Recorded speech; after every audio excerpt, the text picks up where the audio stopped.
माझी शाळा मराठी शाळा या यूट्यूब चॅनलवर मी सौ सीमा राजेंद्र शिंदे आपले सहर्ष स्वागत करते.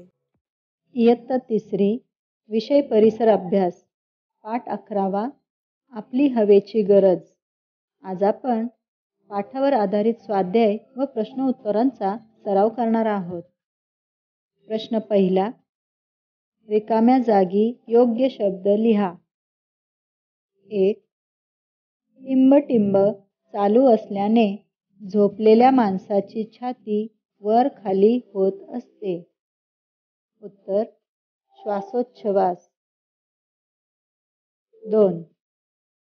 टिंब आपल्या अवतीभवती पसरली आहे. उत्तर हवा. 3. माणसाप्रमाणेच इतर सजीवांनाही हवेची टिंब असते. उत्तर गरज. 4. सतत चाललेल्या श्वासोच्छवासाला टिंब असे म्हणतात. उत्तर श्वसन. सर्व टिंब हवेची गरज असते. उत्तर सजीवांना. 6. काचपेटीतले मासे टिंब करीत असतात.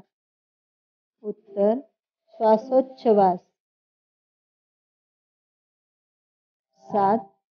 मासे पाण्यात टिंब हवेचा वापर करू शकतात. उत्तर विरघळलेल्या. 8. पाण्यात मारलेल्या टिंबतून हवा पाण्यात शिरते. उत्तर फुंकरीतून. प्रश्न दुसरा, चुकी बरोबर ते सांगा. हवा आपल्याला दिसते. चूक. मासे श्वास घेताना पाण्यात विरघळलेल्या हवेचा वापर करतात. बरोबर. निर्जीव वस्तूंना श्वसन करावे लागते. चूक. श्वास घेताना आपण हवा बाहेर सोडतो. चूक. हवेला वास आणि चव नसते. बरोबर. चुकीच्या शब्दावर फुली मारा. नाकाने हवा आत बाहेर जाणे म्हणजेच उच्छ्वास सोडणे होय. चुकीचा शब्द आहे आत. याच्यावर फुली मारा. हवेमुळे आपल्याला थकलेले ताजेतवाने वाटते. चुकीचा शब्द आहे थकलेले. श्वासोच्छवासासाठी लागणारी हवा मासे पाण्यातून आकाशातून घेतात. चुकीचा शब्द आहे आकाशातून. हवा डोळ्यांना दिसते, दिसत नाही. चुकीचा शब्द आहे दिसते. प्रश्न पुढचा, थोडक्यात उत्तरे लिहा. फुगा फुगवताना फुग्यात तुम्ही काय भरता? उत्तर फुगा फुगवताना फुग्यात आम्ही हवा भरतो. प्रश्न दुसरा, आपल्याला हवेची गरज का असते?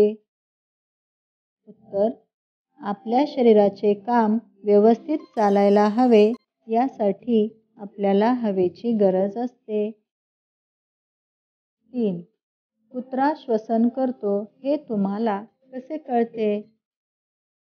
उत्तर कुत्र्याची छाती वर खाली होत असते. बारकाईने पाहिल्यावर हे लक्षात येते. यावरून आपल्याला कुत्रा श्वसन करतो हे कळते. प्रश्न चौथा, मांजराला हवेची गरज कशासाठी असते? मांजराच्या शरीराचे काम व्यवस्थित चालण्यासाठी मांजराला हवेची गरज असते. शेवटचा प्रश्न, मासे श्वासोच्छवास कसे करतात?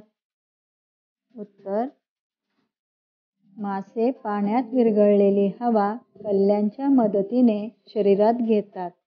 अशा रीतीने मासे श्वासोच्छवास करतात.